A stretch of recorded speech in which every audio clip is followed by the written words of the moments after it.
Now, as you can probably tell from the title of this video, we're going to be talking about one of the scariest words in all of video gaming, and that is microtransactions. And I figured now would be a good time to talk about this considering what's going on with Apex Legends, because, I mean, honestly, I never expected that from that game, but we'll get to everything eventually. This video might take a little while to get through. Hopefully I can keep your attention that long. Here's the thing, though. When I was growing up, in the early 2000s to 2010s, whatever, and I was still becoming a young gamer boy. Back in my day, in my generation of the PS2, everything, we had the ability to unlock things that were in a game. The game would come out, and that would be it. Everything that was in the game was there, and you could thereby unlock things by either beating the story or completing certain challenges or doing whatever it took to get this character in Tony Hawk's Underground, or this costume in Ultimate Spider-Man, things like that. Everything was available to you if you put in the time. And that's where the cheat codes came in. I don't really want to talk about cheat codes right now. But there was a time where the game would be complete and the things that were missing were still available. You just had to do a little bit of extra stuff to get it. Now, let me play devil's advocate for the next minute or so. I understand that gaming inherently has changed. When I was a kid, most games were single player. They were just campaign games. They didn't have this huge demand for being online, strictly multiplayer, live service games, all these things. I understand that games now more than ever are just coming out. They're just online. Like Wolfenstein this year. If you look at the rest of this year, we still got Call of Duty. We still got what's that game called? Doom Eternal. I'm stupid. Next year there's probably going to be another Battlefield game.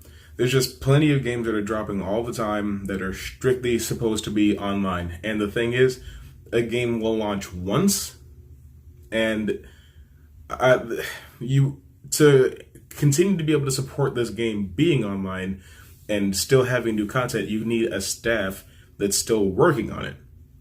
And of course you have to pay them, and you have to make a profit off of the game still being online in order to keep it online and, have the want to be able to do that. And I understand that you got to get that money in from somewhere. So that's where things like, that's where some good and bad things can come from. I get that you can't keep the Division online using Assassin's Creed budget money. That's not what you're supposed to do as a business. That's a bad thing to do. I understand. But there are ways to handle it that are good, and there are ways to handle it that are bad.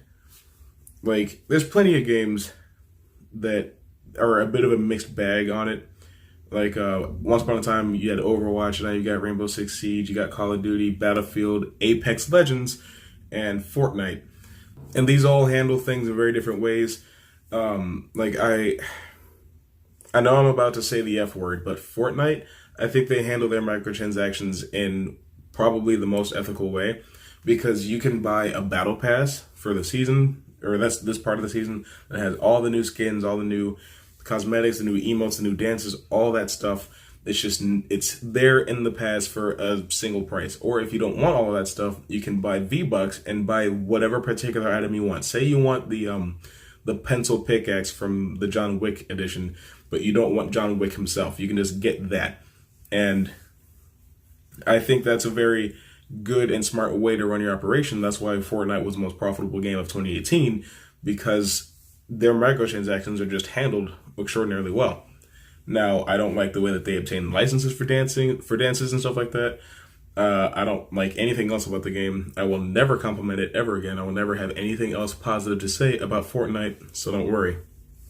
And on another side of the same spectrum, you have that's what the game's called. You have Rainbow Six Siege, which is a mixed bag, honestly. The scummiest thing I think they ever did was when they canceled an operation and didn't give refunds to people that had bought season passes. They didn't give anything. They didn't give R6 credits. They didn't give Renown. None of that stuff.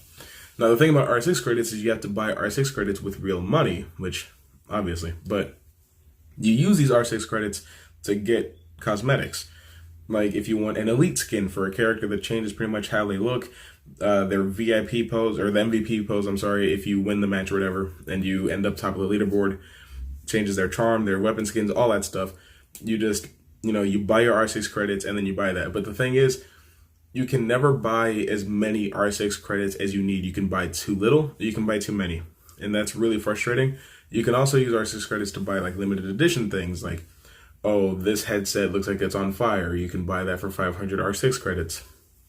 And yeah, you get R6 credits when you buy a season pass, but unless you're spending actual money, you cannot get R6 credits. Even if Ubisoft has pretty much ripped you off when it comes to promising something and then not delivering on it, you still don't get R6 credits.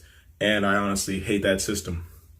But one thing that they introduced in 2017 was the Alpha Pack, where after you win enough matches, you fill up your luck meter basically, and it spins around this wheel, and if it lands on this tick, then you get an Alpha Pack.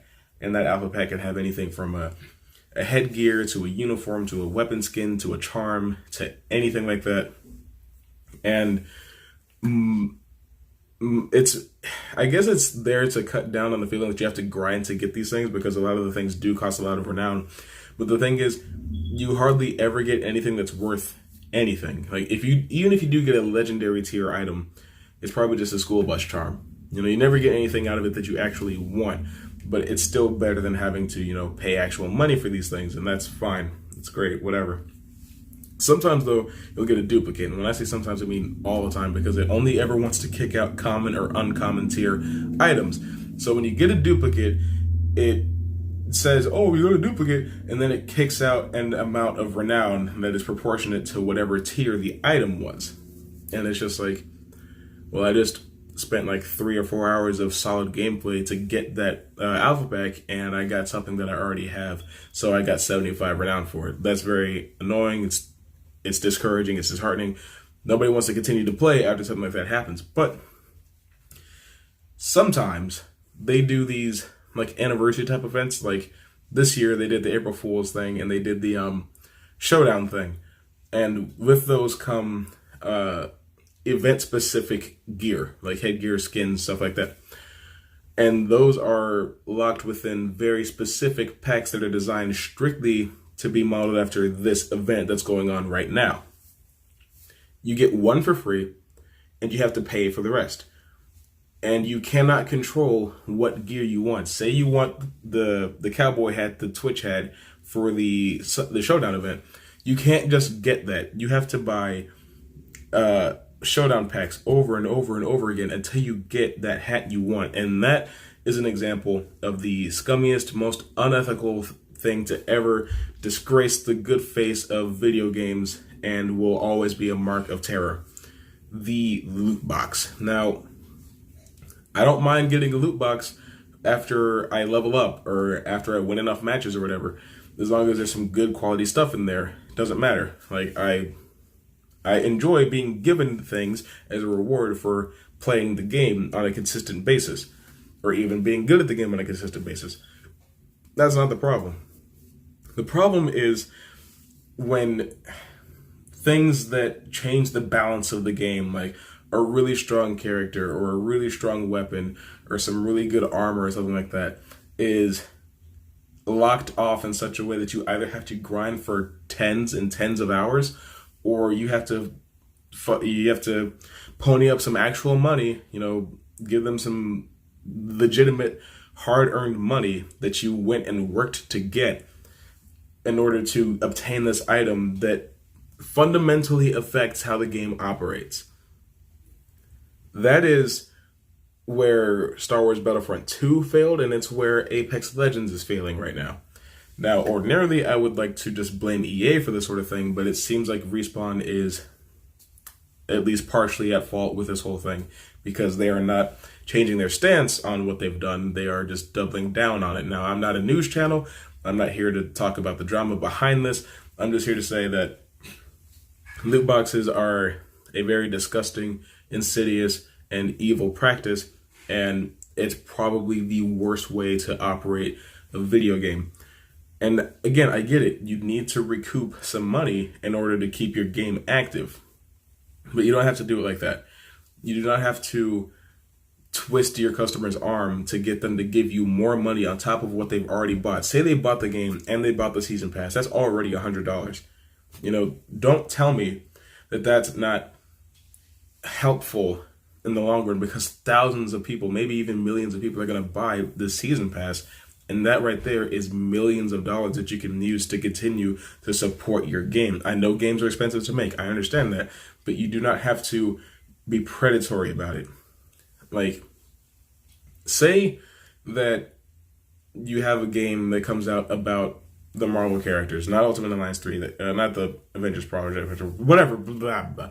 You have a game about the Marvel characters, and the Hulk and Captain America and Iron Man and Thor are super powerful, and they can one-hit you if you're using somebody like Hawkeye or Star-Lord. And you get Star-Lord immediately, like he's a default character, and you immediately, your first game, you play against a team that has all 4 of those super powerful characters. And it's like, well, how do I get them? And it's like, pay. You give me $25, and you can have these characters. That way you can actually play the game without getting killed left and right. That's what Battlefront 2 was like when it first launched, and that's what Apex Legends looks like it's doing right now.